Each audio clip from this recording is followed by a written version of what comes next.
Welcome back, everybody. I've got some special episodes coming up for you. Recently, we had a masterclass from J Massey, aka the Cash Flow Diary. If you've never heard of J Massey, you're going to by the end of this podcast.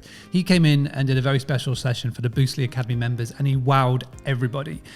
What I want to do is I wanted to take that hour and a half interview, break it down to short little daily segments that you can consume and put into practice for your own business. Some of the videos are going to be very visual. So if you're listening on the audio version, please do jump over to the YouTube channel, type in Boostly J Massey, and you'll be able to see the video version. But most important, what I want for you to do is to see the feedback, to see what he was giving to the host, and then see how you can put it into your own business. If you want to go find out more about Jay, it's at Cashflow Diary. I just want to say a big thank you to Jay for doing this. He's a very busy man. His approach, his method, his why is so powerful, and it was super honest, as he always is. He's very, very popular on the Clubhouse. I appear in a room with him every Thursday at 6 p.m. UK time, and he's always helping and giving, and I just sit back and I am at awe of how clever and the advice he's able to give. It helps me improve as well, which is, I never thought I'd get that from Clubhouse, but Jay gives that. So again, thank you from me to Jay, to the Boostly Academy members, and thank you to you for tuning in today. I hope you enjoy it. Please, as always, send your feedback, mark@boostly.co.uk. And without further ado, let's get on with today's episode. What are your best or most current sort of marketing strategies to get bookings for your properties that you have, or what are your favorite, would be another question to sort of paraphrase it.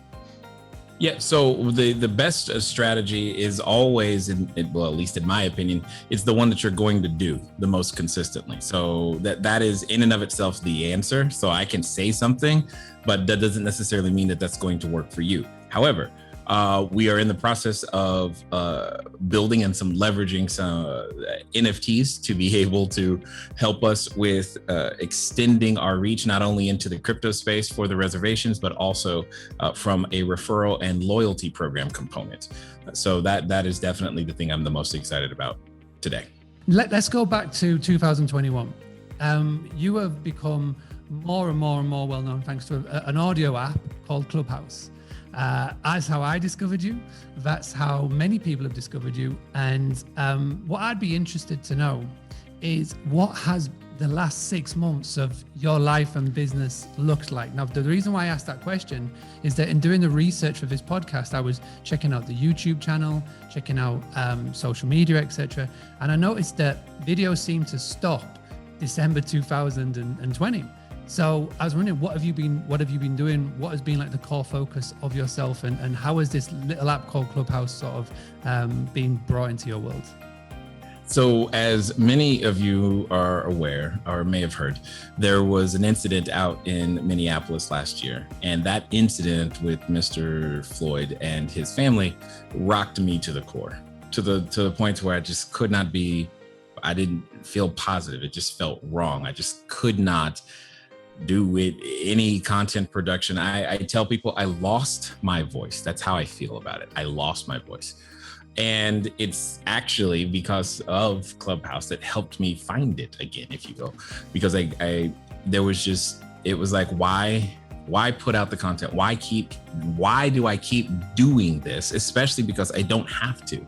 I mean, you guys know, when you're running a short-term rental business, it's not like you have to also put out content and make those commitments to individuals. And it's the spark that has been rejuvenated is amazing, because I was able to connect with individuals on Clubhouse in this case, who were there when I first started the podcast way back in 2013. And they told me so, and they just continually just told me what the impact was and how it changed. And now still being in the short-term rental space, we've actually worked with and housed some of our students have housed some of the Floyds and the family, and I've gotten to speak to them. And there's just more to do now, right? And so during the 2020 part of what was also necessary is because of the pandemic and the way that it hit us, especially on the West Coast of the United States, is I had to literally rebuild the company. There's literally only one person outside of myself who's been here more than a year. So I had to put an entire new company together simultaneously with figuring out the new marketing strategies while trying to deal with, my own emotions and just the impact of what happened has had just on my everyday trip to the grocery store or thought process around friends and family and those that know me. So it took a lot of being poured into, I guess is the best way of saying it, in order for me to go, you know what? Okay, it's time to get back and do and continue what we started, because it was, and will continue to make a difference. So that's basically what happened. Now, simultaneous to that, or concurrently, I should say, getting on Clubhouse put me in front of a lot of the right people. From a real estate standpoint. So right now we're opening up escrow, hopefully today, on a 12-unit building in DC. That's a $7 million deal. And then there's a hotel in Louisiana. That's when it's all said and done, it'll be about $6 million total in value.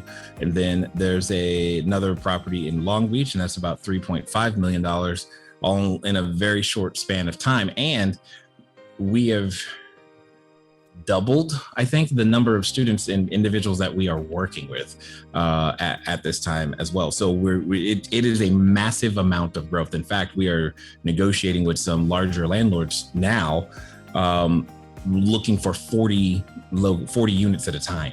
So I've got a massive amount of furniture moving all around the country, and we're just moving at very, very fast speeds and hiring people and doing our best to show individuals that here is the path of how you can go from squatting a bank on property to 7 figures. We've had a number of people do that now in less than 12 months. And that's exciting. And we want to keep that going, because I strongly believe that this year is going to be the year where we have more people hit 7 figures in 1 year than we've had combined in all of our priors.